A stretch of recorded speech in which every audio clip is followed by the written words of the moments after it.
In today's video, I'm going to teach you how to make an editable HTML table on a Mailchimp email template. If you're familiar with Mailchimp, you might know that its built-in email editor doesn't offer a direct option to insert a table, but don't worry.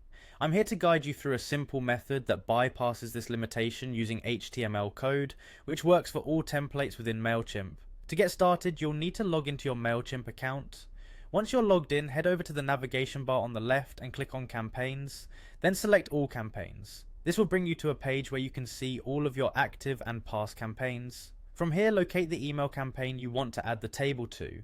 It's important to select the correct campaign to ensure that the changes you make reflect where you want them. After selecting the desired email campaign, look for the Edit button next to the campaign name and click on it. This action will open the email editor. Now, within the editor, you'll want to add a code block to the location in the email where you wish to place your table.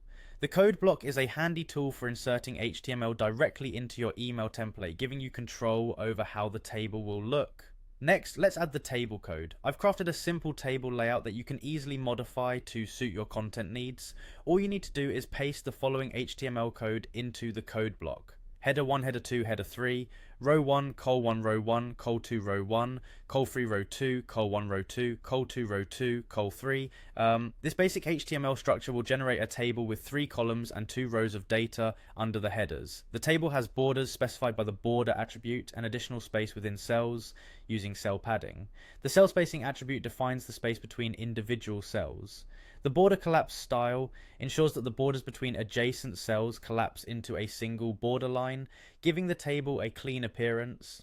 Once you have pasted this code into the editor, it's time to see the changes. Simply click on the Save and Close button, and then preview your email to see the table appear in your email layout. You can adjust the headers and content as needed, tailoring the table to the specific information you want to convey in your email. And there you have it. You now know how to create an editable HTML table within a Mailchimp email template. This approach offers flexibility and precision in presenting tabular data to your audience. Thank you for following this tutorial, and happy emailing.